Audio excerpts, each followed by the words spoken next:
ونعوذ باللہ من شرور انفسنا ومن سیئات اعمالنا من يهده الله فلا مضل له ومن يضلل فلا هادي له واشهد ان لا اله الا الله وحده لا شريك له واشهد ان محمدا عبده ورسوله صلی اللہ تعالی علیہ وعلی آلہ وصحبہ وبارک وسلم. اما بعد، السلام علیکم ورحمۃ اللہ وبرکاتہ. وعلیکم السلام ورحمۃ اللہ وبرکاتہ. اس وقت ہمارے ساتھ معروف دینی اسکالر مولانا محمد اسحاق صاحب تشریف فرما ہیں. آسٹریا سے محمد زاہد صاحب نے چند سوالات مولانا سے کیے ہیں، جس میں انہوں نے محترم جاوید احمد غامدی کے موقف کو مولانا کے سامنے پیش کیا اور چند سوال پوچھے ہیں. میں اب درجہ بدرجہ مولانا سے ان سوالات کے بارے میں پوچھوں گا کہ برائے مہربانی ان سوالات کو قرآن و سنت کی روشنی میں اس کی وضاحت فرما دیں تاکہ ہمیں بات کو سمجھنے کی آسانی رہے. مولانا، پہلا سوال یہ ہے کہ فریضہ اقامت دین صرف نبیوں اور رسولوں کا کام ہے. عصر حاضر کے مسلمانوں کے لیے فریضہ اقامت دین لازم نہیں ہے. یہ بات کس حد تک درست ہے؟ اور اسی کے ساتھ متعلقہ بات یہ بھی آ جاتی ہے کہ فریضہ اقامت دین کے لیے جن آیات کو بنیاد بنایا جاتا ہے ان کا تعلق صرف نبی کے ساتھ ہے، امت مسلمہ کے ساتھ اس کا کوئی تعلق نہیں. اور رسول اللہ صلی اللہ علیہ وسلم نے اقامت دین کے فریضے کے لیے اور فریضہ اقامت دین کے رسول اللہ اور صحابہ کی جماعت کو منتخب کیا گیا. اس دوران اللہ تعالیٰ نے ان کی بذریعہ قرآن رہنمائی فرمائی. یہ احکام صرف اس وقت کے حالات کے ساتھ خاص ہیں. عصر حاضر کے مسلمانوں کا تعلق اب عبادات اور اخلاقیات والی آیات سے ہے. برائے مہربانی اس کی وضاحت فرما دیں.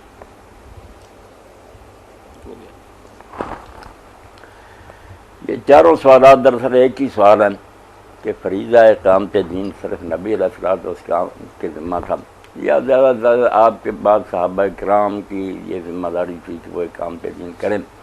وہ دور لد گیا، اس لیے یہ آیات جو ہے نا اب ان کا کوئی نہیں تعلق ہم سے. بعد والے مسلمانوں کے لیے اتنا ہی کافی ہے کہ وہ اللہ کی بات کریں، اپنے اخلاق درست کریں. باقی دنیا پوری میں اسلام کو غالب کرنے اور اقامت دین کے لیے جدوجہد کرنے کی ان سے کوئی اللہ تعالیٰ نے نہیں درخواست کی اور نہ انہیں یہ حکم دیا. اصل میں یہ سوال یہ جو ہے نا فریضہ اقامت دین کے بارے میں، یہ اتنا معمولی اور سرسری نہیں جتنا سمجھ لیا گیا. اللہ پر ایمان، رسول پر ایمان اور آخرت کے دن اللہ کی عدالت میں پیشی اور اس امت مسلمہ کا ختم نبوت کے بعد آنا، یہ سب باتیں جب تک ذہن میں کلیئر نہیں ہوں گی یہ فریضہ اقامت دین کی صحیح حیثیت سمجھ میں نہیں آ سکتی. سب لوگ جن تک یہ میری بات پہنچ رہی ہے انہیں پتہ ہونا چاہیے کہ اللہ کی عبادت اور بندگی کا مفہوم قرآن میں یہی نہیں ہے کہ ہم سجدے رکوع کریں. اس میں یہ چیز شامل ہے کہ ہم اس کے قوانین کی اطاعت کریں. بندوں کے لیے اس نے جو حلال و حرام کے لیے اور اجتماعی اور انفرادی زندگی کے لیے جو قوانین اتارے ہیں ان میں ہم اپنی اگر مرضی کریں تو یہ بھی قرآن کی روشنی میں اپنی خواہش نفس کو الہ بنانا شرک ہے. اور اگر دوسرے قانون بنائیں، معاشرہ یا حکومت اور ہم اس کی پیروی کریں تو پھر بھی ہم اللہ کی بندگی سے خارج ہو جاتے ہیں. یہ بدترین شرک ہے. تحاکم الطاغوت جو ہے نا یہ بتوں کی پوجا سے کم نہیں. اس لیے جو شخص لا الہ الا اللہ کو سمجھتا ہے وہ اس سے منہ نہیں پھیر سکتا کہ ہاں ہمارے ذمہ ہے کہ ہم اپنی پوری زندگی میں انفرادی اور اجتماعی میں اللہ تعالیٰ نے جو قوانین اتارے ہیں شریعت اس کو قائم کریں. اور دین جو ہے اس کا مفہوم بھی یہ نہیں ہے کہ وہ چند عقائد اور اخلاقیات کا نام ہے، وہ پوری زندگی اللہ تعالیٰ کے قانون کے مطابق گزارنے کا نام ہے. اس لیے یہ کہہ دیتے ہیں نا کہ اسلام مکمل ضابطہ یاد ہے. اصطلاحوں کی بات کیا، اصطلاحات جو ہیں وہ غامدی صاحب بھی اور دوسرے لوگ بھی اس دور میں جدید الفاظ استعمال کرتے ہیں. دین کا جو اصل مقصد ہے کہ اللہ کو حاکم مان کر، اس کے رسول کو اس کی طرف سے پیغام پہنچانے والا سمجھ کر اور آخرت کے دن پر یقین رکھ کر اپنی پوری زندگی جس سے کوئی شعبہ خارج نہیں، ساری زندگی خواہ وہ بال بچوں میں ہم بسر کریں، خرید و فروخت کریں، عدالتوں میں بیٹھیں، میدان جنگ میں ہوں، ہر جگہ اللہ تعالیٰ کے قوانین کی اطاعت جو یہ دین کہلاتا ہے. اب یہ دین کا لفظی اور لا الہ الا اللہ ہمیں مجبور کرتے ہیں، ہم سے تقاضا کرتے ہیں کہ ہم اس کے لیے کوشش کریں کہ ماحول ایسا ہو کہ بندگان خدا بلا کسی رکاوٹ کے اللہ کی اطاعت کر سکے، پوری زندگی اس کی مرضی کے مطابق گزار سکے. اور ظاہر ہے کہ اس دنیا میں اللہ تعالیٰ سے بغاوت کرنے والے لوگ بھی موجود ہیں. اگر ان کے پاس اقتدار ہوگا تو پھر تو مسئلہ بہت مشکل ہو جائے گا. ہم صرف اخلاقیات اور عبادات تک بھی محدود رہیں تو یہ دائرہ سکڑتا جائے گا. وہ کافر یا باطل حکومتیں جو ہے نماز تک کے لیے چھٹی نہیں دیں گے، جب جیسا کہ مشاہدہ ہو رہا. اور ہماری جو آنے والی نسلیں اور خود ہم بھی مجبور ہو جائیں گے رشوت دینے پر، عدالتوں میں مجبور. اس لیے غالب نظام کوئی ایسی شے نہیں کہ اس سے آنکھیں بند کر کے آدمی کہے میں اپنے اخلاقیات درست رکھوں. نہیں، جزیرے میں ہم نہیں رہے، دنیا میں ایک دوسرے پر اثر انداز ہوتے ہیں لوگ. اس لیے جو چاہتا نا کہ میں اللہ کی بات کروں اور اپنے اخلاق درست رکھوں اور اپنی نسلوں کو بھی درست رکھوں، اس کے لیے ضروری ہے کہ وہ گرد و نواح سے ساری غلاظت صاف کرے تاکہ اس کے راستے میں نیکی کرتے ہوئے کوئی رکاوٹ نہ آ جائے. فریضہ اقامت دین، خود دین کا لفظ اللہ پر ایمان، کہ اللہ پر ایمان اور توحید کا معنی ہے ساری زندگی اللہ کی مرضی کے مطابق گزارنا. اور اس کے لیے ظاہر ہے کہ اس میں اجتماعی زندگی بھی آتی ہے. تو اس لیے کے لیے پھر دین جو ہے نا اپنی حکومت چاہتا ہے، اپنے علاقے چاہتا ہے جہاں لوگ اسلام پر عمل کر سکیں. اور یہ جو ہے نا کہ جہاد، اس کا بھی بنیادی مقصد یہی ہے، لوگوں کو کلمہ نہیں پڑھوانا. راستے میں جو رکاوٹیں نا کہ غیر مسلم بھی اگر اسلام کو قبول کرنا چاہیں تو وہاں ان کے راستے میں معاشرے کی اور حکومتوں کی رکاوٹیں ان کو دور کر دینا ہے. بعد میں کھلی آزادی لوگوں کو دے دینا ہے کہ سوچ سمجھ کر اگر حق سمجھتے ہو اسلام کو قبول کر لو، یا کم از کم اس کے پرامن نظام کے زیر سایہ رہو. جو آدمی بھی قرآن کو صحیح نیت سے پڑھے گا حدیث رسول کے، وہ بغیر اس کے رہ ہی نہیں سکتا. اس کا چین حرام ہو جائے گا کہ میں اور میری نسلیں تبھی اسلام پر قائم رہ سکتی ہیں اگر سارا ماحول جو سازگار ہو. اگر ایسے حالات پیدا ہو جو دھکیل کر ہمیں برائی کی طرف لے جائیں، کہاں ہمارا دین ایمان بچے گا؟ اخلاقیات بھی نہیں بچیں گے، باتیں بھی آہستہ آہستہ چھوٹ جائیں گی. لوگ سمجھیں گے یار نماز کا کیا جوڑ ہے باقی زندگی. تو اللہ کے لیے دین کا پر ظلم نہ کریں سارے حضرات. اور یہ ساری چیزیں ہم بھی صاحب بھی جانتے تھے، لکھتے رہے، رسالے اور کتابیں لکھی. کوئی بعد میں ایسی دلیل نہیں مل گئی جیسے وہ سمجھیں کہ نہیں اب یہ نہیں کام فرض. صرف کیا کہیں اب ان پر کیا مجبوری ہے. ان کے استاد بھی لکھتے رہے. یہ میرے پاس اس وقت سامنے نا تدبر قرآن ہے، اور اس میں سے صرف 2 آیتوں کا میں پڑھ دوں گا، چھوٹا چھوٹا ٹکڑا. یہ سورہ نساء ہے اور اس کی 135 نمبر آیت ہے. یا ایھا الذین آمنوا کونوا قوامین بالقسط شہداء للہ. تو دیکھیے مولانا یہاں کس سے مراد حق و عدل کی وہ میزان ہے جو اللہ تعالیٰ نے اپنی کتاب کی شکل میں عطا فرمائی ہے. مطلب یہ ہے کہ اہل ایمان اب تمہارا ہر قول و فعل اسی بات اور اسی ترازو سے تولا ہوا ہو اور تم اسی پر قائم رہنے والے اور اسی کو قائم کرنے والے بنو. یہاں سب اہل ایمان کو کہا قیامت تک جو ایمان لائے کہ خود بھی قائم رہنا ہے اور لوگوں کو بھی اس پر قائم کرنا. شہداء للہ یعنی مجرد اس پر قائم رہنا ہی تمہاری ذمہ داری نہیں ہے، بلکہ تم دنیا کے سامنے اللہ کی طرف سے اس کے دائی اور گواہ بھی ہو، جیسا کہ فرمایا وَكَذَلِكَ جَعَلْنَاكُمْ أُمَّةً وَسَطًا پوری ہے. اور اسی طرح ہم نے تم کو امت وسط شاہراہ پر قائم رہنے والی امت بنایا تاکہ تم لوگوں پر گواہ بنے ہو اور رسول تم پر گواہی دے. اور آگے اسی مضمون کی آیت میں لفظ تھوڑے سے فرق ہے، بات یہی ہے یا ایھا الذین آمنوا کونوا قوامین للہ شہداء بالقسط. یہ سورہ مائدہ کی 8 نمبر ہے. تو اس کے بارے میں لکھتے ہیں تھوڑے سے تغیر الفاظ کے ساتھ یہ ٹکڑا سورہ نساء کی آیت 35 میں گزر چکا ہے، وہاں اس کی وضاحت ہو چکی ہے. یہ اسی میثاق کی اجتماعی ذمہ داری واضح کی گئی ہے کہ مسلمانوں پر بحیثیت امت مسلمہ، یہ نہیں کہ رسول اور صحابی، امت مسلمہ یہ ذمہ داری ہے کہ وہ اس حق و عدل کے علم بردار بنیں جس آخری شریعت کی شکل میں ان کو عطا ہوا ہے. خود اپنے اندر اس کو قائم کریں اور اسی کی شہادت دنیا کے سامنے دیں. تو یہ فریضہ جو ہے نا اقامت دین، چاروں سوال آ گئے اس میں. یہ حضور کا بھی تھا، صحابہ کا بھی تھا، امت کے ہر فرد کا اور پوری جماعت کا بھی ہے کہ وہ اس اسلام کو اصل شکل میں قائم کریں اپنے حدود کے اندر اور پھر اس کو پوری دنیا میں قائم کرنے کی کوشش کریں. اگر کوشش نہ کریں اور لوگ جہنم کو جائیں تو ان لوگوں کے ساتھ بلکہ ان سے زیادہ ہو سکتا ہے مسلمانوں کی گرفت ہو جائے کہ تمہارے پاس اللہ کی طرف سے روشنی تھی، تم نے کیوں دنیا کو مہیا نہیں کی. اس لیے یہ کوئی نفلی بات نہیں جس کے بارے میں ہم ایسی باتوں سے نا گول مول کر دیں. بات ہے یہ توحید کا تقاضا ہے کہ اللہ حاکم ہے اس کائنات کا، کیوں اس کی زمین پر دوسروں کا قانون چلتا رہے. غلبہ کفر اور غیر اسلامی حکومت خود ایک بہت بڑا جرم اور برائی ہے جس کو ہم نے قائم نہیں رہنے دیا. بے شک ہم اس وقت بے بات ہیں، مگر ہمارا فریضہ کہ کفر حکومت نہ کرے. جنت نہیں جانا چاہتے تو ہمارے زیر سایہ رہیں، اچھے ماحول میں زندگی گزارنا. اس لیے یدعون الی الخیر، نیکی کی طرف بلانا، یہ صرف بلانا ہی ہے. یہ درجہ ہے کہ لوگوں کو نا کرپشن سے نکال کر اچھے انسان بنا دیں۔ آگے جو درجہ یامرون بالمعروف وینہون عن المنکر وہ حکم کا درجہ ہے، پھر حکومت ہوگی وہ ہم لازماً ڈنڈے کے زور سے مسلم غیر مسلم سب کو منوائیں گے، بدماشی نہیں ہوگی، سود نہیں ہوگا۔ رسول اللہ نے نجران کے عیسائیوں سے معاہدہ کیا تو اگر سود ہوگا نا ہم فوج کشی کر دیں گے، لشکر لے آئیں گے اور بالکل معاہدے ختم کر دیں گے۔ تو دو درجے انسان بنانے کی حد تک سب کو بنائیں گے اچھے شریف آدمی، اور جنتی بنانے کے لیے جبر نہیں کریں گے، یہ لوگوں کی اپنی پسند ہے۔ مگر ماحول ایسا صاف ستھرا آزاد بنا دیں گے کہ نہ معاشرے کا جبر رہے نہ حکومتوں کا جبر رہے، لوگ آزادانہ سوچ کر کفر پسند کرنا چاہتے کریں، جہنم چلے جائیں۔ اگر اسلام کو پسند کرے تو کوئی روکنے والا نہ ہو۔ اس لیے دین کا خود معنی کہ وہ اللہ کے سارے قوانین کی اطاعت ہے، اور قوانین آنکھیں اٹھا کر آپ دیکھیں اس میں سزائیں بھی ہیں، خرید و فروخت بھی ہے، نکاح طلاق بھی ہے، ساری زندگی کے لیے قوانین ہیں۔ اس کو کہتے ہیں مکمل ضابطہ حیات۔ جو یہ بات ہے نا کہ مکمل ضابطہ حیات کا مطلب یہ کہ تفصیلات ہوں، ڈیٹیلز ہوں، ایک ایک بات لکھی، یہ غامدی صاحب سے مجھے توقع نہیں کہ یہ معنی لیتے ہوں، یہ تو کوئی عقلمند لے ہی نہیں سکتا۔ سمندر جتنی سیاہی لے کر بھی کتاب لکھ لی جائے تب بھی نئے نئے سوال پیدا ہوں گے۔ اسلام کے مکمل ضابطہ حیات ہونے کا یہی مطلب ہے کہ اس میں ایسے اصول اور گر بیان کر دیے گئے ہیں جو قیامت تک سارے مسئلوں کو حل کرنے کے لیے کافی۔ جب کہہ دیا کہ فاحشات حرام کر دیں گے، فاحشات، تو اس کلیے سے قیامت تک جتنی بے حیائی کی نئی نئی قسمیں بھی نکلیں گی، جس سے ہم دیکھیں گے یہ تو آدمی کو بدکاری اور زنا کی طرف لے جاتی ہیں، اس کے تحت وہ خود بخود حرام ہوتی جائیں۔ اگر لکھ دیا جاتا ہے کہ یہ فاحشہ ہے، یہ برائی تو وہ تو محدود ہوتی۔ تو اجتہاد کا ہونا ہی تو بتاتا ہے کہ اسلام کا مرضات پایا، اس میں جمود نہیں ہے، حرکت ہے۔ اگر یہ لکھ دیا جاتا فلاں شاید نشہ آور وہ حرام ہے، کتنی لمبی فہرست لکھی جاتی ہے، اور کئی چیزیں ایسی ہوتی ہیں جن کو لوگ جانتے ہی نہیں ہوتے۔ جب کہہ دیا کہ کل شراب من اسکرا فحرام، ہر پینے والی چیز جس سے نشہ ہو حرام۔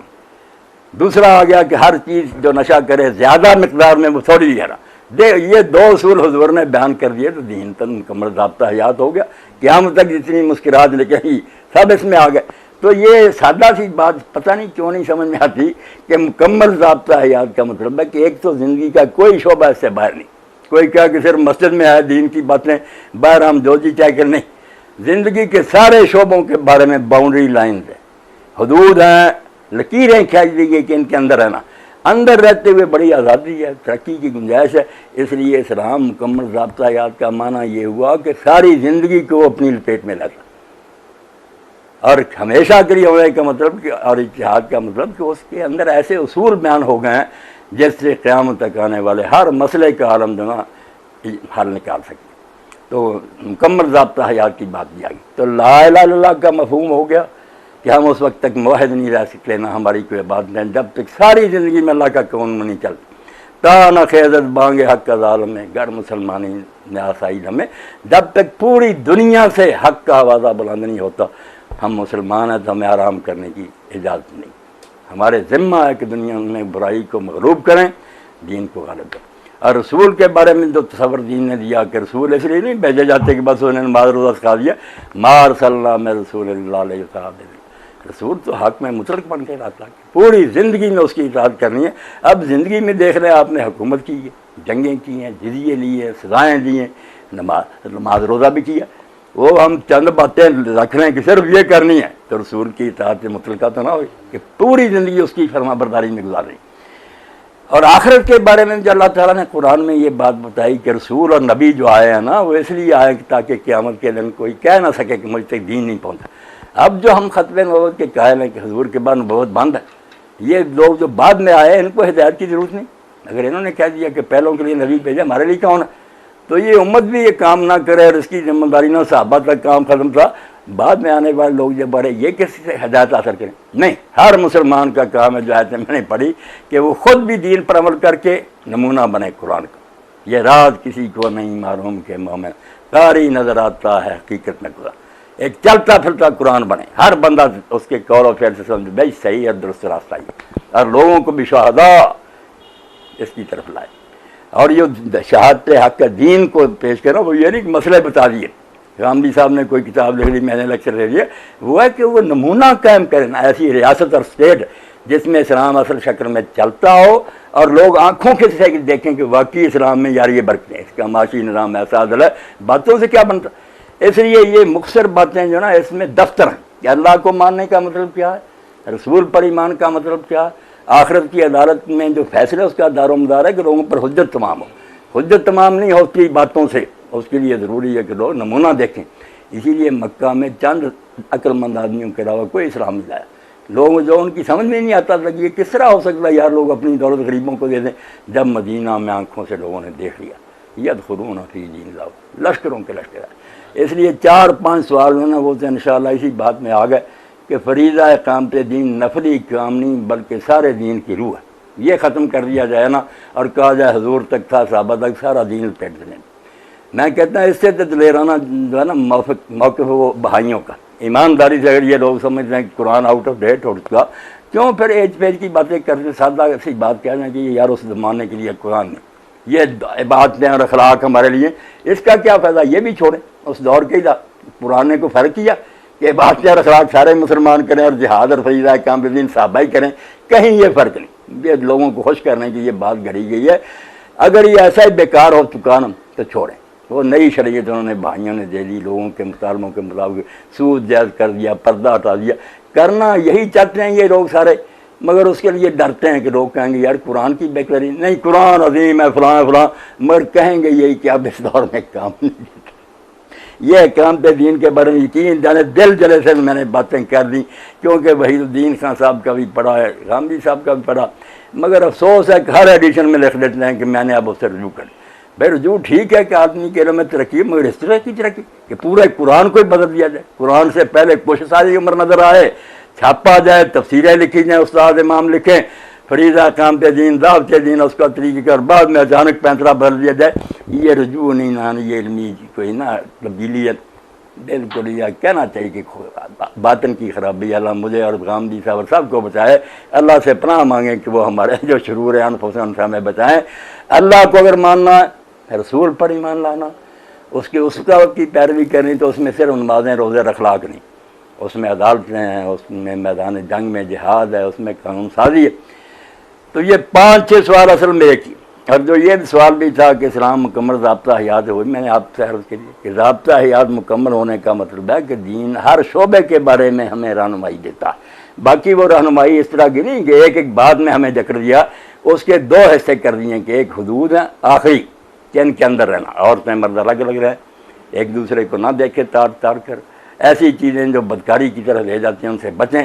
باقی اس کے اندر رہتے ہوئے کہ لباس کس طرح کا سلائیں وہ بھی کہہ دیا کہ باریک نہ، عورتوں چاند جو ہے نا وہ پابندیاں، اس کے اندر چھٹی ہے، میں قمیص پہنوں، دوسرا شرٹ پہنے، کوئی پینٹ پہنے، کسی علاقے میں کوئی، سب اسلامی ہیں اگر وہ حدود ہیں ان کے اندر ہے۔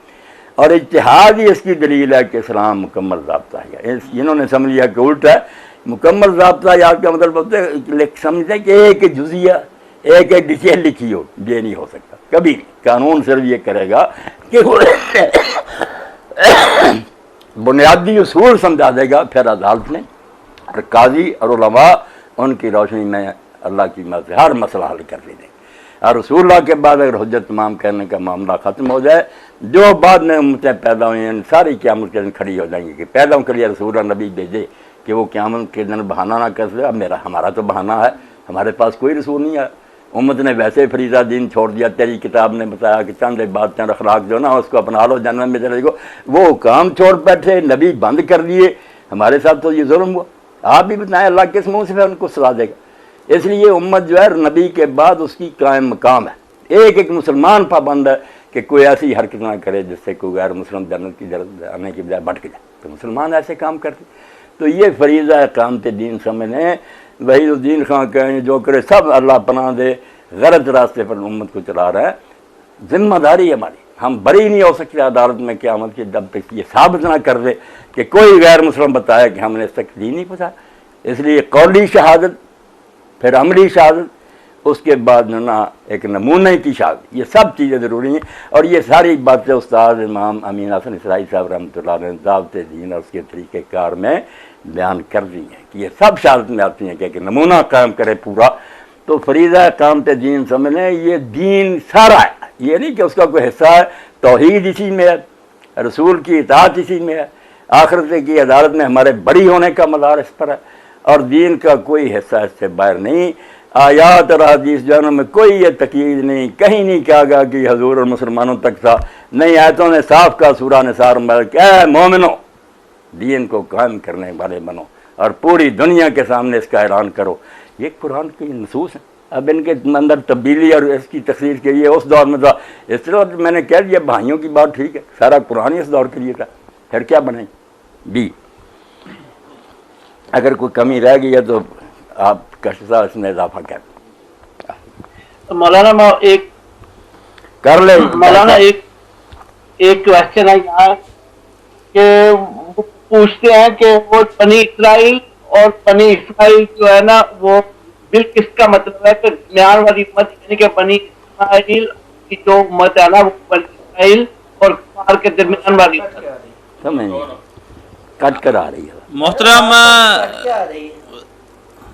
زاہد صاحب آپ کی آواز جو ہے وہ صحیح نہیں آ رہی، یہاں کٹ کٹ کر آ رہی، اس بات میں نہیں کٹنگ سمجھ میں ہے آئی. تو انٹرپشنز ہو رہی ہیں، تو آپ یہ کائنڈلی اپنا سوال لکھ کے بھجوا دیں اسکائپ پر، تو میں وہ اسے پڑھ کے پھر مولانا کے سامنے بتا بیان دیں. کر دوں گا.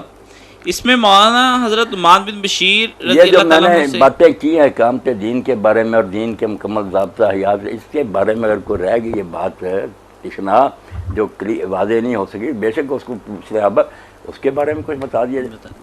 ویسے میرے خیال کے مطابق بات میں نے نا کوئی ادھوری نہیں چھوڑی، بالکل سمجھا دیا کہ دین عربی میں کس کو کہتے ہیں، اللہ کو ایک ماننے کا تقاضا کیا، عبادت ہے کیا، صرف نماز روزہ یا پوری زندگی اللہ کی عبادت ہے. اب آپ دیکھیں اس کے ساتھ قرآن کی وہ آیتیں پڑھیں کہ جہاں آتا کہ شیطان کی عبادت نہ کرو. قیامت کے دن بھی اللہ کہے گا میں نے کہا نہیں تھا بنی آدم کے شیطان کی عبادت نہ. اب شیطان کی عبادت کون کرتا؟ ہر آدمی تو اس پر لعنت بھیج رہا، مگر اللہ نے کہا اللہ تعبدوا الشیطان، شیطان کی عبادت نہ کرو. تو پتہ چلا حکم ماننا، اگر کسی کی مرضی کے مطابق آدمی چلتا ہے تو اس کی عبادت کرتا ہے، شرک کرتا ہے. اس لیے جو لوگ غیر اسلامی حکومتوں میں رہتے ہیں ان کو بدلنے کی کوشش نہیں کرتے، نہ وہاں سے ہجرت ممکن ہو تو وہ بھی نہیں کرتے. ایسے لوگوں کو تو قرآن کہتا ہے جب فرشتوں نے ان کی جانیں قبض کی تو پھر صحابہ مکہ میں تھے کہ یہ کیا زندگی فی ما کن، یہ کیسا اسلام تھا کہ ایک علاقے میں اسلام چل ہی نہیں رہا تو وہاں بیٹھے رہے. یہ بغیرتی کی زندگی، ایمان اور نظام پر رکھتے تھے، رہے دوسرے کی طرح سا. انہوں نے کہا کننا مستضعفین فی الارض، ہم تو اس علاقے میں بے بس تھے. فرمایا الم تکن ارض اللہ واسعۃ، زمین تنگ ہو گئی تھی. فتہاجروا، اصحاب کہف کی طرح غاروں میں چلے جاتے. مسلمان کہلاتے ہو، اللہ کے بندے بنتے ہو، حکم غیر اللہ کا چلتا ہے، تم سکون سے رہتے ہو کہ نماز روزہ ہو رہا ہے. باقی جیسے میں نے عرض کیا نماز روزہ بھی پھر نہیں بچتا. نظام تعلیم اور ذرائع جو ہوتے ہیں اور ویسا سارا معاشرہ اور حکومتیں آہستہ آہستہ لوگوں کو اس ڈھب پر لے آتی ہیں کہ جو تہجد گزار ان کی پوتیاں پھر ڈانس کرتی نظر آتی. اس لیے عقل کی نا آنکھیں بند نہیں کرنی چاہیے. الناس والا دین ملوکم، ٹھیک لوگوں نے کہا کہ لوگ اسی چال پر چل پڑتے جو حکمرانوں کی ہوتی ہے. حکمرانی سے جو آنکھ بند کرتا نہیں حکومت جو مرضی کرتا رہا بس ہم نے دین پر چلنا، وہ ایسا ہی بیوقوف آرام کا جیسے ڈرائیور جو ہے نا وہ گاڑی لے جا رہا گنگا کو اور حاجی پیچھے بیٹھے ہوئے دعائیں کریں مکہ میں پہنچا دیں. میں مکہ کیسے پہنچیں گے؟ جو ڈرائیونگ سیٹ پر ہو تو لے جا رہا گنگا کو. تو خدا کے لیے دین کو مسخ نہ کریں، اقامت دین کے لیے لوگوں کو تیار کریں. اس کو ختم کرنے کے بعد اس امت کی کوئی ضرورت نہیں. اگر انہوں نے یہ کام نہیں کرنا، نہ نمونہ دینا، کیا یہ خیر امت اور امت وسط؟ یہ ظلم عظیم ہے جو اسلام پر ہو رہا. چھوٹی تبدیلی نہیں، ایک ایسی تبدیلی پورا دین اس میں نہ برباد ہو جائے گا. مسلمان جو ذلیل ہونے پر مطمئن ہو جائیں گے، جوتے کھاتے رہیں گے، کافروں کے زیر سایہ رہیں گے اور یہ کہیں گے اقبال کی زبان میں ملا کو جو ہے ہند میں سجدے کی اجازت، نادان یہ سمجھتا ہے اسلام ہے آزاد. توبہ توبہ توبہ. اور ان میں سے کوئی بات میرے علم کے مطابق ایسی نہیں. غامدی صاحب کا میں نے لٹریچر پڑھا، اللہ نے سلامت رکھے، وہ سب باتیں جانتے ہیں، اس کو انہوں نے پورے زور سے بیان کیا اپنی کتابوں میں، مگر بعد میں تبدیلی کر دیں. تبدیلی کوئی جلیل نہیں ہوتی، وقت کے ساتھ ساتھ بدلتے جاتے کہ لوگ اس طرح خوش ہوتے ہیں، حکومتیں خوش ہوتی ہیں. تو یہ باتیں نہیں درست. اللہ ہمیں بھی ان کو بھی شرور نفس سے اور بالکل سیئات اعمال سے بچائے اور صحیح دین پیش کرنے کی توفیق. یہ تو مسلمان پہلے ہی ختم ہو چکے ہیں. اور جو بات مکمل ضابطہ حیات کی وہ بھی سب کے ذہن میں واضح ہے کہ مکمل یہ نہیں کہ ایک ایک سوال کا جواب لکھا ہوا، ہر معاملے میں ایسے اصول دے دیے گئے ہیں جن سے سارے مسئلے حل ہو جاتے. جیسے معاشی نظام کے بارے میں سمجھ اتنی بات کیا بھی کہ دولت جو ہے صرف غنیوں میں نہ گھومتی رہے، سارے معاشرے میں یہ خون جانا چاہیے. کیسی بات ہے؟ اب اس کے لیے زکوٰۃ ہو، صدقہ ہو، حکومت نئے ٹیکس لگائے ہیں، ان پر اور ٹیکس لگائے، ایسا نظام جس سے دولت امیروں سے غریبوں کی طرف چلے۔ بس قرآن کا حکم اگر کہہ دیتا دو چار باتیں تو معاشرہ مجبور ہو جاتا بیچارہ۔ اب کھلی چھٹی ہے، فری ہینڈ ہے علماء کے پاس اور حکومتوں کے پاس، نیت نیک ہو، صحیح مصرف میں خرچ کرنا ہو تو حضرت عمر رضی اللہ کی طرح ساری دولت بھی ان کی ضبط کر لینا اور قرضے اتار دیں، دین میں بالکل جائز۔ المحلہ میں ابن حزم نے یہ باب ایک باندھا کہ امت مر رہی ہو، ملک تباہ ہو رہا، غریب بھوکے مر رہے ہیں اور لوگ جو دولت کی 25 کروڑ اور اتنے ارب لے کر بیٹھے ہو، کیا اسلام ہے یہ؟ تو اس لیے مکمل ضابطہ حیات کا مطلب ہے کہ کوئی دائرہ جو ہے نا، تجارت والے کہ نہیں تجارت میں ہمیں چھٹی ہے، اس میں اسلام نہیں کچھ رہا، ہم مسجد میں نمازیں پڑھیں گے، وہاں جائیں گے تبلیغی سفروں میں، جو چاہے تجارت میں کریں، نہیں، تجارت ہو حتیٰ کہ بیوی بچوں میں بیٹھا نا اس کے لیے بھی ضابطے، زندگی ساری کے لیے ضابطے، یہ ہے مکمل ضابطہ ہے۔ باقی جو ہے نا کہ اس میں حرف لکھا ڈیٹیل نہیں، اصول سمجھا دیے گئے جو انشاءاللہ پوری زندگی رہنمائی کریں۔ اور علماء کو ہم دیکھتے ہیں کہ 1400 سال سے نیا مسئلہ کو پیش آتا ہے، اجتہاد مل کر قرآن و سنت سے ہی، وہ اجتہاد جو ہے نیا دین نہیں، قیاس اور اجتہاد جو نا وہ جو ہے مضر لا مثبت، نئی چیز نہیں کوئی نکالتا، جو قرآن حدیث میں اس میں ہی غوطہ مارنے سے پتہ چل دیتا کہ اگر حضور کے زمانے میں یہ بات آتی تو آپ اس کا یہ فیصلہ کریں۔ بڑی ذمہ داری کا کام۔